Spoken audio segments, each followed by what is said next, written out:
Well, God bless you, and welcome to this Zoom fellowship we're having on November the 3rd, 2024.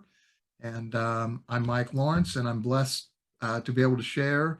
Thank you, Charlie, for inviting me to be part of the fellowship and teach. Um, I had told Charlie, a couple months ago when he was looking at who was going to share at the weekend, our weekend in the Word that we just recently had. Um, he was asking who would like to teach as he was working out who would be the teachers for the weekend. And I told him that I would like to share if the opportunity was there, but if not, I would share whatever I was going to teach then at another time. And so this is going to be that other time when I'm going to share what I would have shared at the weekend. I really like the theme on the hope, and which our theme was. It was called Abounding in Hope, and we took it from Romans 15:13, which says, "Now the God of hope fill you with all joy and peace in believing, that you may abound in hope through the power of the Holy Ghost." What a great verse.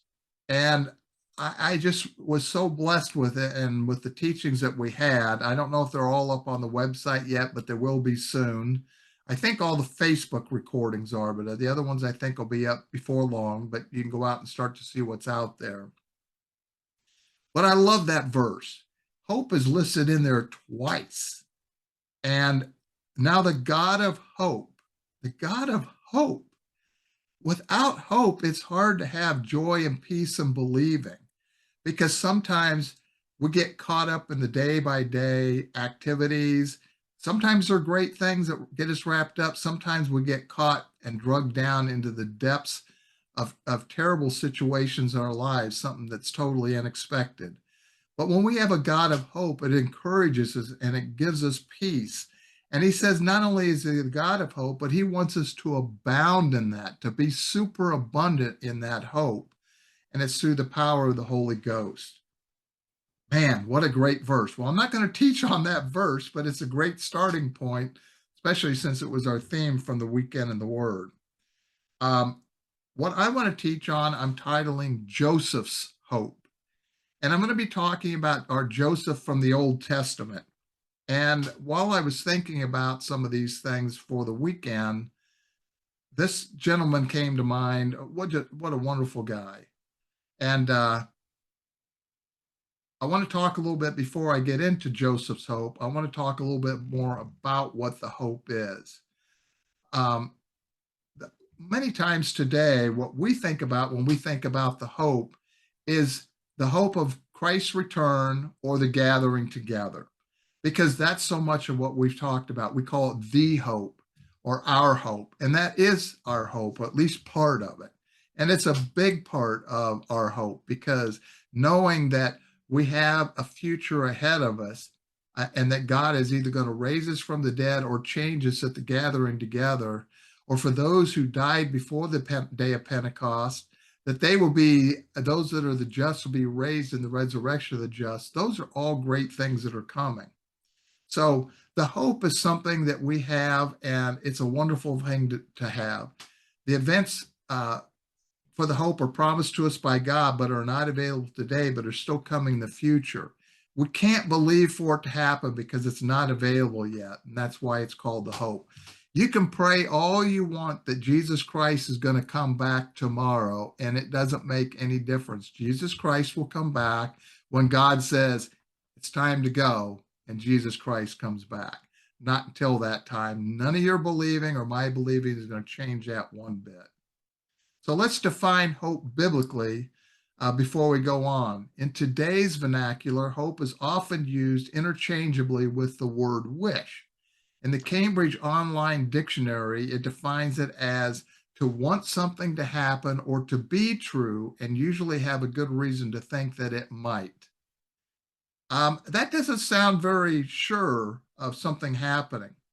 Hoping something that'll happen, wishing something will happen, thinking there's a good reason it might happen. That's not the God of hope that we know and love. Examples could be like, I hope this new job works out, or I hope I get a job soon, or I hope the weather will be nice on our vacation. It's more of a wish for something that may or may not happen. Biblical hope is not a wish or a desire for something to happen. And I found this definition online, which was great. It was at a thing called Christianity IQ when I was looking up stuff about the hope. I thought it was a great definition, so I'm going to share it with you. It's a confident expectation of what God has promised. Hope is not just wishful thinking or vague optimism. It is a firm assurance of what God has promised will come to pass. Biblical hope rests on the trustworthy character of God and his faithfulness to fulfill every promise he has made. Wow, isn't that a great definition? We've heard other definitions and they're all wonderful, but I thought that last line, I'm going to read it again, was just amazing. Biblical hope rests on the trustworthy character of God and his faithfulness to fulfill every promise he has made. Every promise. We've been told there's over 900 promises in the Word of God. God is faithful and trustworthy enough to fulfill every single one of those. So, biblical hope is not a wish or a desire for something to happen. It's that confident expectation. For many of us, due to past teachings, we usually think of hope as the hope of the return of the gathered together.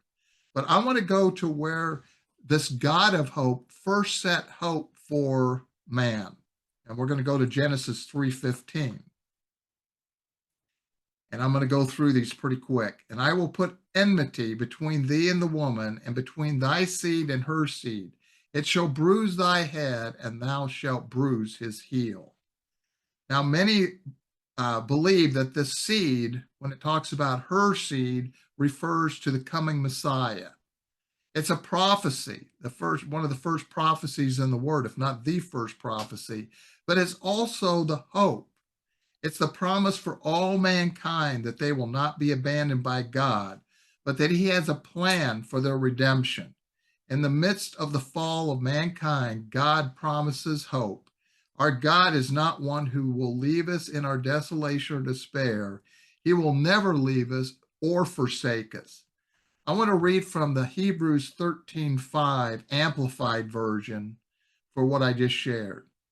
I will never, under any circumstances, desert you, nor give you up, nor leave you without support, nor will I in any degree leave you helpless, nor will I forsake or let you down, or relax my hold on you, assuredly not. Now, I think God's not going to let us go. He's not going to forsake us or leave us in any form or fashion. And remember, what God promises, he's going to bring up. God brings up this very promise again to Abraham, and we see it mentioned actually in Galatians 3:16. It says, now to Abraham and his seed were the promises made. He saith not unto seeds as of many, but as of one, and to thy seed, which is Christ. God had not forgotten his promise to Adam and Eve, and reminds Abraham that thy seed, which is Christ, will come through him. Wow, that's really something. Abraham never lives to see it, yet it was still part of his hope because he trusted that God was faithful in all he promised. So there was hope other than just that of the return and the gathering together. So kind of setting that context around what hope is and what it isn't, let's take a look at Joseph in the Old Testament. There's a lot of great believers, but Joseph was an amazing one. I don't really say I have favorites, but Joseph has always been one that I've looked to in my life in many situations. Just his example is just amazing. He was the first son of Jacob and Rachel. His grandfather was Isaac, and his great grandfather was Abraham. Do you think he heard about what God had promised both his father and his grandfather and his great grandfather? I think had been passed down the family line. So he came from quite a line of believers. Let's start reading about this amazing man in Genesis 37. So Genesis 37, and in verse 1, it says, and Jacob dwelt in the land wherein his father was a stranger, in the land of Canaan. These are the generations of Jacob. Joseph, being 17 years old, was feeding the flock with his brethren, and the lad was with the sons of Bilhah and with the sons of Zilpah, his father's wives, and Joseph brought unto his father their evil report. These great patriarchs of Israel were not the most upstanding believers that you ever met. Um, Joseph was out and he's bringing his dad the evil report of what's going on with his brothers. Now, Israel loved Joseph more than all his children because he was the son of his old age, and he made him a coat of many colors. And when his brethren saw that their father loved him more than all his brethren, they hated him. It could not speak peaceably unto him. I can't imagine living in a family like that where your own brothers, now remember, he was the youngest one at the time, and all they did was they couldn't say a kind word or a nice word to him because they hated him so much. And it says in Joseph in verse 5, and Joseph dreamed a dream, and he told it his brethren, and they hated him yet the more. And he said unto them, hear you, I pray you, this dream which I have dreamed. For behold, we were binding sheaves in the field, and lo, my sheaf arose and also stood upright. And behold, your sheaves stood and round about and made obeisance to my sheaf. That means they bowed down, they bowed down, put their head down to the ground to his sheaf. And his brethren said to him, shalt thou indeed reign over us? Or shalt thou indeed have dominion over us? And they hated him yet the more for his dreams and for his words. You can imagine over this period of time the amount of hatred that continues to boil within them. I'm sure among them they also talked about it and fed each off of one another their hatred for Joseph. And he dreamed yet another dream, and told it his brethren and said, behold, I have dreamed a dream more. And behold, the sun and moon and the 11 stars made obeisance to me. And he told it to his father and to his brethren. His father rebuked him and said unto him, what is this dream that thou hast dreamed? Shall I and thy mother and thy brethren indeed come to bow down ourselves to thee to the earth? And his brethren envied him, but his father observed the saying. Joseph had two dreams. Although different dreams, they really emphasize the same thing. He'd rise up and his parents and his brothers would bow down before him. Note his brothers hated him for what he told him, but his father, it says, observed the saying. That word observe means to watch for or to wait for. Even though Jacob wasn't happy with what his son had told him, he took note of it. Now remember, it was in a long line of God sharing some amazing things to his relatives. And so he said, well, maybe I should make note of this. So he's waiting to see what's going to happen. Jacob knew that there was something in what Joseph shared, even though he didn't understand what it meant or how it would come to pass. He would watch and wait for it. Note that the dream was given twice to Joseph, and this will have some significance later in our study today. Let's read some more in Genesis 37. We'll start in verse 18. And when they saw him afar off, even before he came near to them, they conspired against him to slay him. Wow. Talk about hatred. They started figuring out how they could get rid of him. They said one to another, behold, this dreamer cometh.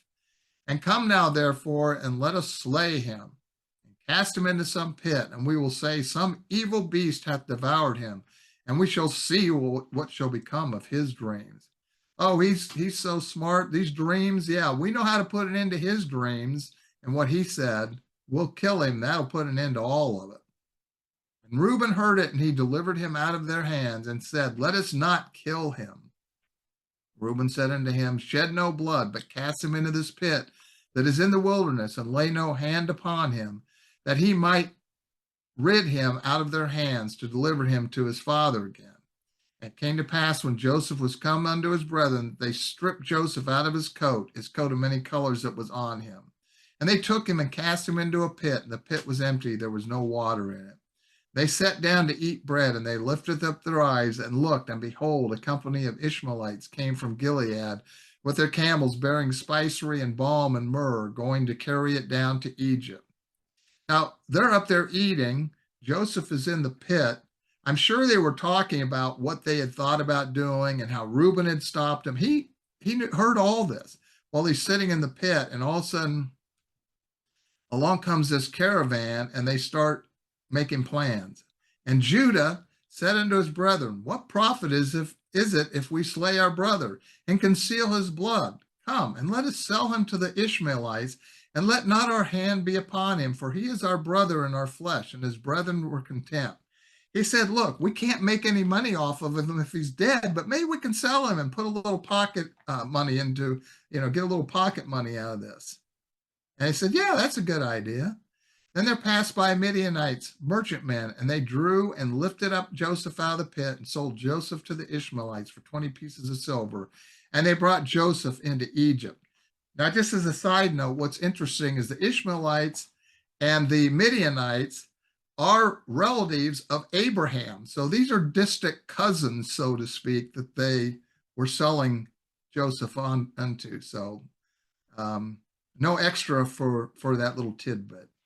And Joseph returned into the pit, and behold, Joseph was not in the pit, and he rent his clothes and returned to his brethren and said, the child is not, and I, whither shall I go? And they took Joseph's coat and killed a kid of the goats and dipped the coat in the blood.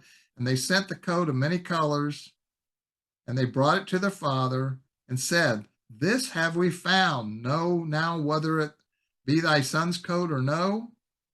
And he knew it, and he said, it is my son's coat. An evil beast hath devoured him. Joseph is without doubt rent in pieces. And Jacob rent his clothes and put sackcloth on his loins and mourned for his son many days. Wow, these brothers are just terrible. Not only what they did to their brother, but also what they did to their father. It was their way of getting even with their dad for loving Joseph more than he loved them. My brother and I had fights when we were growing up, but neither one of us ever got to the point of wanting to murder the other one. Joseph's brother's hatred was so terrible, and it was all based on the envy that they had for him.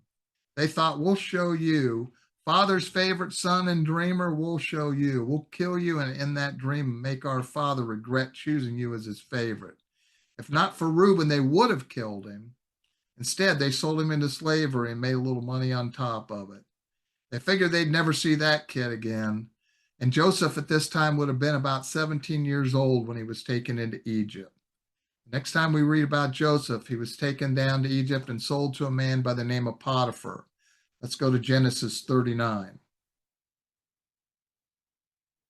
And Joseph was brought down to Egypt, and Potiphar, an officer of Pharaoh, captain of the guard, an Egyptian, brought him of the hands of the Ishmaelites what had brought him down thither, and the Lord was with Joseph.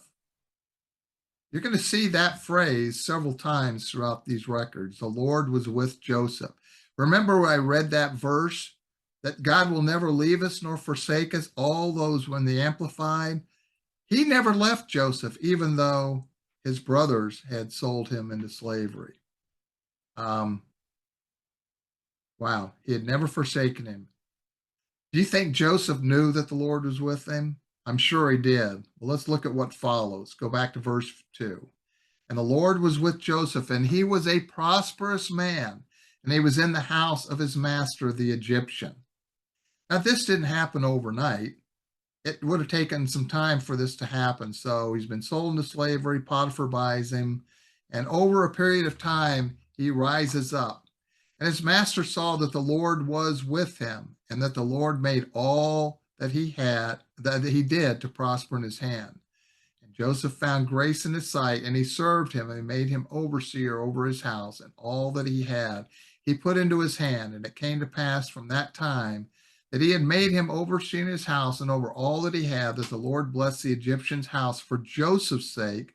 And the blessing of the Lord was upon all that he had in his house and in the field. And he left all that he had in Joseph's hand, and he knew not aught he had, save the bread which he did eat. And Joseph was a goodly person and well favored. So again, Joseph didn't rise to this power and position in a brief time. It took some time. Potiphar, in order to turn everything he owned over to Joseph, would have to be completely confident in his trust and ability towards him. he gave him basically power of attorney to conduct all his business. That's something. Things are looking pretty good for Joseph, even though he was still a slave. Let's go to 39, verse 7. And it came to pass after these things, 39, verse 7, excuse me. It came to pass after these things that his master's wife cast her eyes upon Joseph, and she said, lie with me.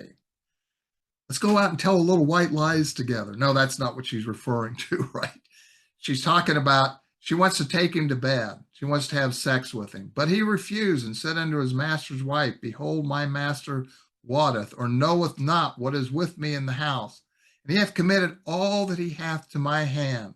There is none greater in this house than I, neither hath he kept back anything from me but thee, because thou art his wife. How then can I do this great wickedness and sin against God? And it came to pass as she spake to Joseph day by day that he hearkened not unto her to lie by her and to be with her. Potiphar's wife tries to seduce Joseph, and it does it day after day, but to no avail. Joseph knew it was a sin against God, and he refused. For a young man in his 20s, this would have been quite a temptation. Yet he continued to resist her to the point of not even wanting to be around her. Verse 7. It came to pass after these things, his master's wife, I think I just read that, didn't I? Yep, I just read that. Sorry about that. But she realizes that she's never going to have Joseph. Okay, verse 20.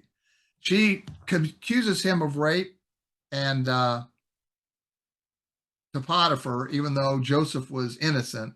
And in verse 39, verse 20, and Joseph's master took him and put him into the prison, a place where the king's prisoners were bound. And he was there in the prison, but the Lord was with Joseph. Now, Potiphar was actually over all the guards, the executioners, and this prison. He was the one that was in charge of it, so it made sense that's where he put him. So Joseph's accused of rape, is tossed into prison. Everything he'd worked for was gone. Again, abandoned and betrayed by those closest to him. But in contrast, the Lord was still with Joseph. Now let's see how this manifests in this terrible situation. Verse 21, it says, but the Lord was with Joseph and showed him mercy and gave him favor in the sight of the keeper of the prison.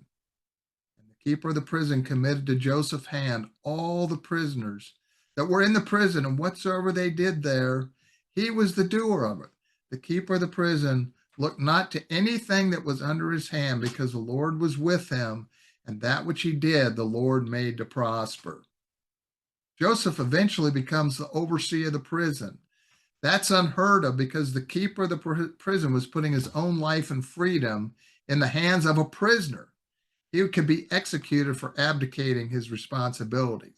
Now, if Potiphar was over all these guys, what do you think Potiphar would do if he found out that Joseph was actually running everything and the keeper of the prison wasn't doing anything? I think Potiphar had been pretty upset, and it had been probably bad news for both Joseph and this keeper of the prison. When you're in prison, there's lots of time to think. You think Joseph thought about his family and what his brothers had done to him? What about Potiphar and his wife? He could have developed a lot of hate towards them for the situation they'd put him in. Maybe he thought back on those dreams he had as a young man. He knew they were significant and from God. If God showed him those dreams, then they had to come to pass. But how could his parents and brothers bow down to him if he's a prisoner in Egypt? But God keeps what he promises. Joseph had plenty of time to contemplate all these things. Approximately 10 years after Joseph was bought as a slave by Potiphar and later thrown into prison for rape, two new prisoners are put into prison with Joseph. We're going to go to Genesis chapter 40, verse 1. It came to pass after these things that the butler of the king of Egypt and his baker had offended their lord, the king of Egypt. I don't know what they did, doesn't say, but not a good thing to do. And Pharaoh was wroth against two of his officers, against the chief of the butlers and against the chief of the bakers. He put them in ward in the house of the captain of the guard into the prison, the place where Joseph was bound. And the captain of the guard charged Joseph with them, and he served them, and they continued a season in ward. And they dreamed a dream, both of them, each man his dream in one night, each man according to the interpretation of his dream, the butler and the baker of the king of Egypt, which were bound in the prison. So they're in prison for a season. We don't know how long that is, but we know they both had a dream. And it must have been a dream that really got their attention. I don't dream or remember most of my dreams, but this one was vivid and they dreamed it. They must have shared it with each other and said, "Hey, I dreamed this dream." And they started talking about it. Let me see, where did I leave off? Okay, let's start in verse 5. They dreamed a dream, both of them, each man his dream in one night, each man according to the interpretation of his dream. The butler and baker of the king of Egypt, which were bound in prison. And Joseph came in the morning and looked upon them, and behold, they were sad. And he asked Pharaoh's officers that were with him in the ward of his Lord's house, saying, "Wherefore look ye so sadly today?" And they said unto him, "We have dreamed a dream, and there is no interpreter of it." And Joseph said to them, "Do not interpretations belong to God? Tell me, I pray you." They both tell Joseph their dreams, and he interprets them. For the butler, it's good news that he will be restored into the service of Pharaoh. But for the baker, it's terrible news because he'll be beheaded by Pharaoh. Joseph asks the butler to remember him when Pharaoh gets him out of prison. But you know how things go. Verse 20, and it came to pass the third day was Pharaoh's birthday, that he made a feast unto all his servants. And he lifted up the head of the chief butler and of the chief baker among his servants. And he restored the chief butler unto his butlership again, and gave the cup into Pharaoh's hand. But he hanged the chief baker as Joseph had interpreted to them. Yet did not the chief butler remember Joseph, but forsake him. Wow, Joseph just can't seem to get a break.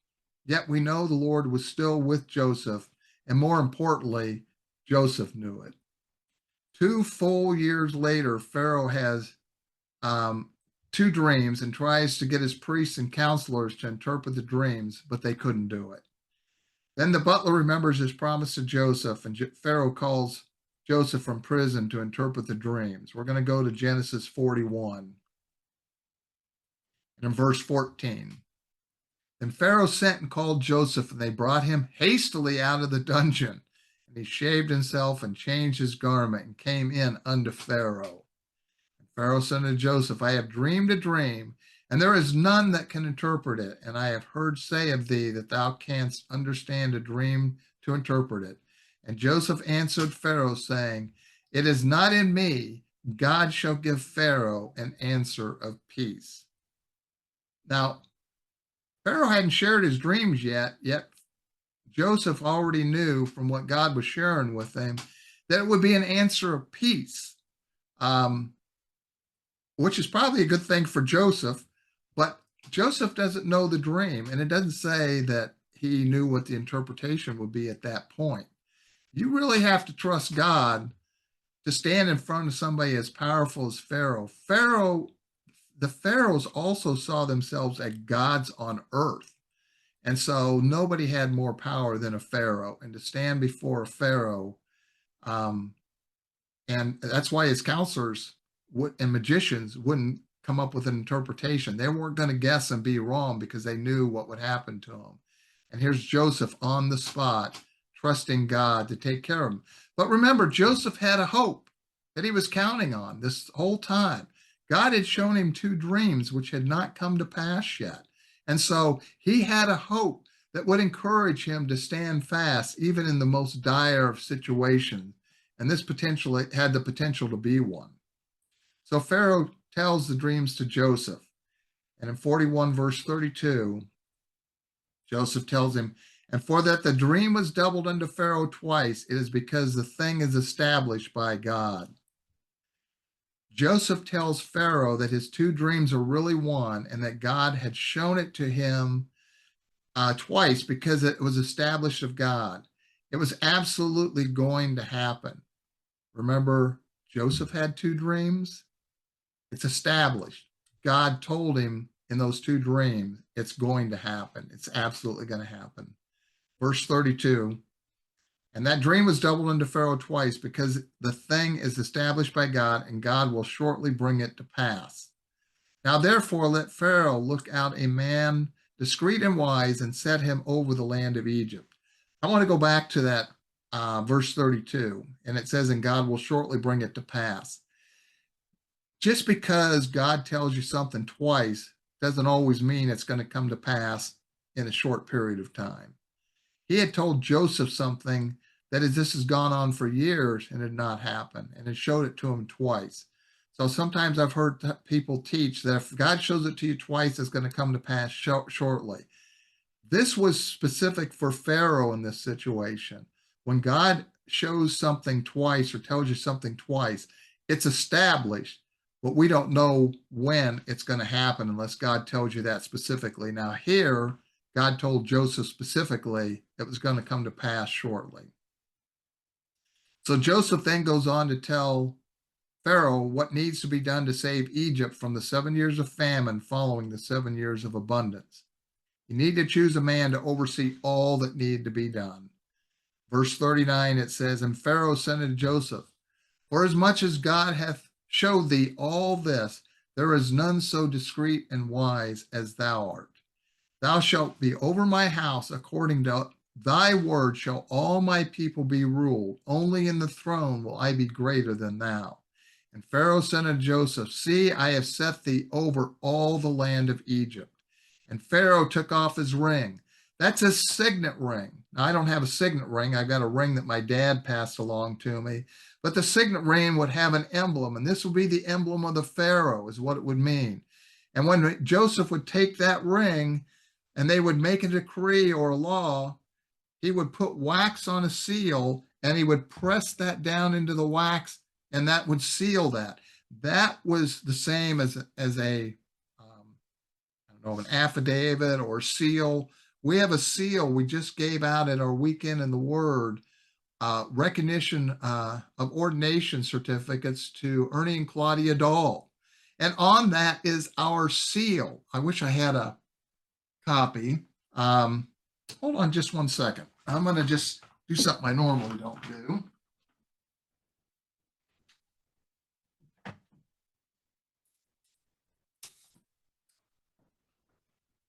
I don't know if this is good video, but I did it anyway. This is my certificate of ordination recognition from Faithful in Christ Ministries. I'm going to see if I can show you the seal. Can you see that gold seal down there?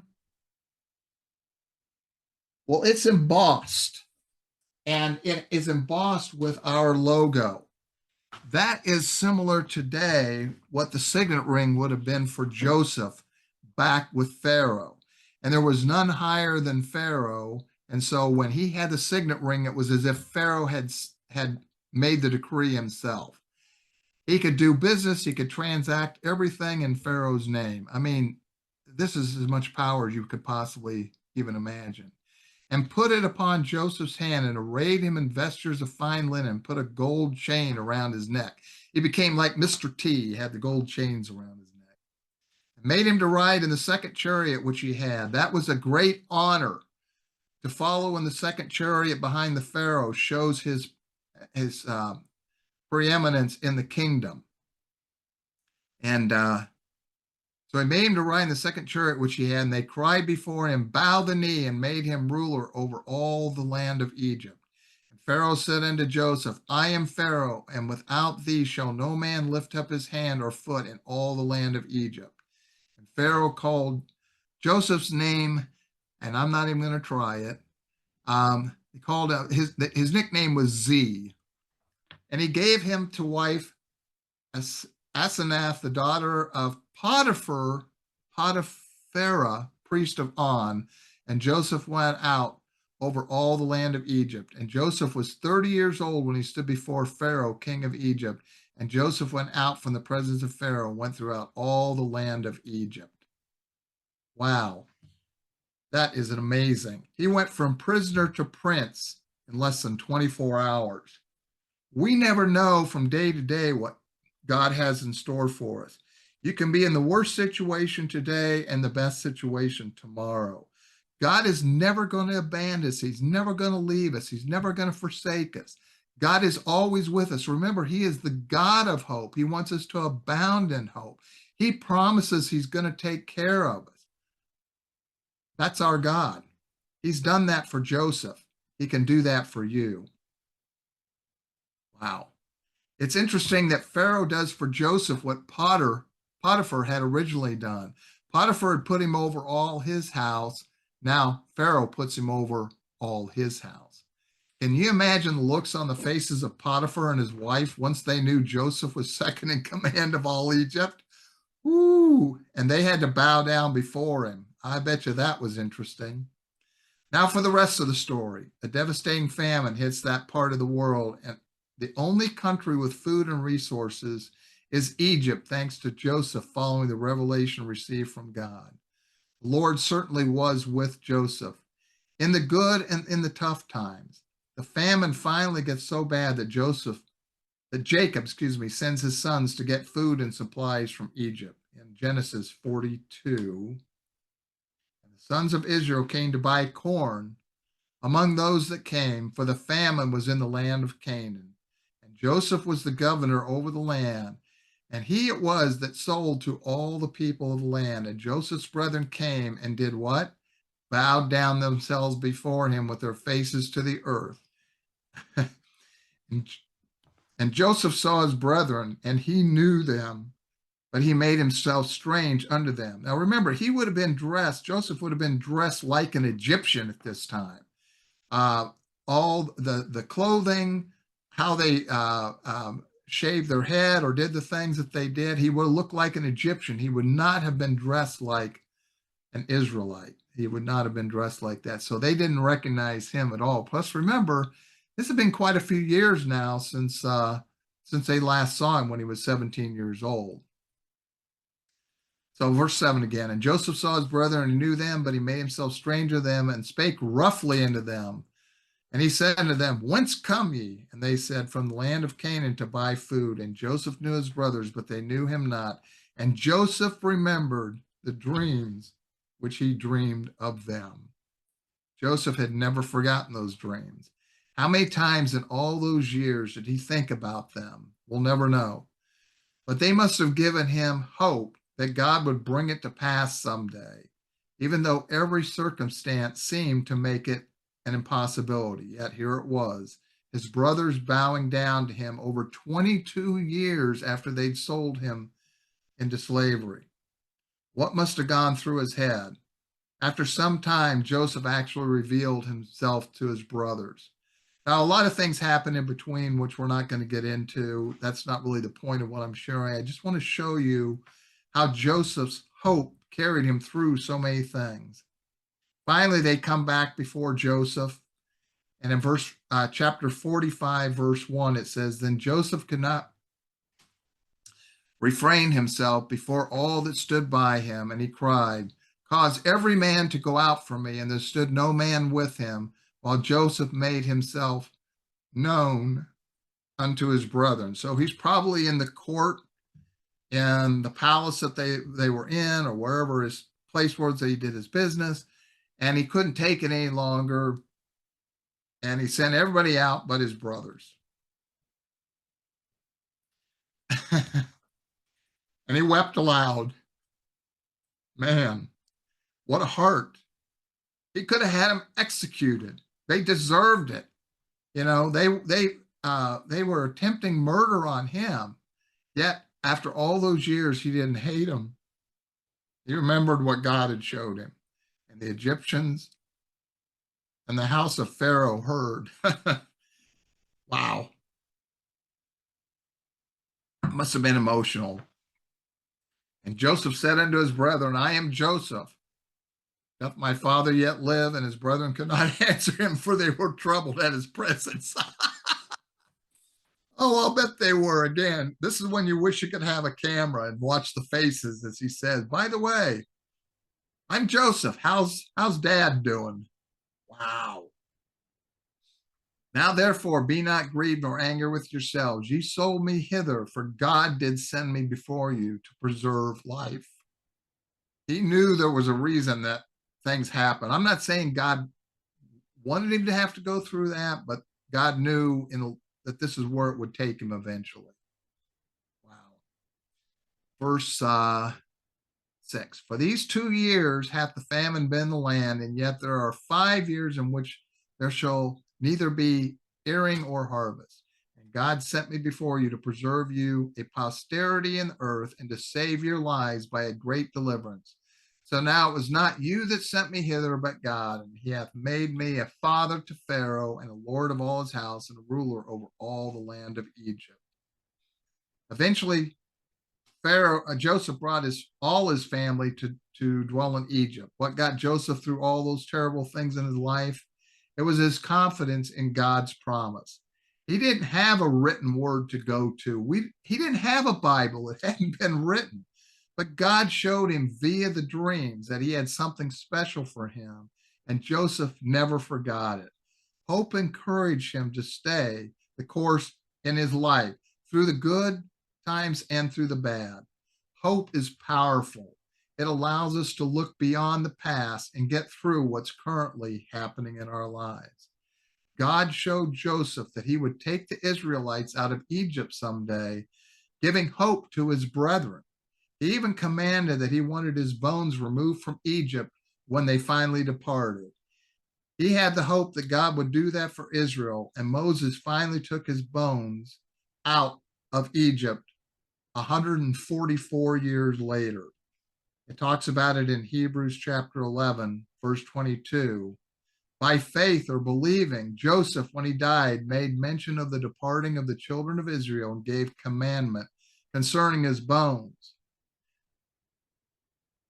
There was a time when the pharaohs didn't remember Joseph and what he had done for the country. Pharaohs changed, times changed, Joseph was gone, they didn't remember, and eventually the Israelites, who had the best land in Egypt, were turned into slaves themselves. And yet God had given hope through Joseph to those children, saying that they would be taken back out of the land of Egypt. It took 144 years for that to happen after Joseph died, but it did happen. That was part of the hope that Israel had. And in Exodus 13:9, it says, and Moses took the bones of Joseph with him, for he had straitly sworn the children of Israel, saying, God will surely visit you, and he shall carry up my bones away hence with you.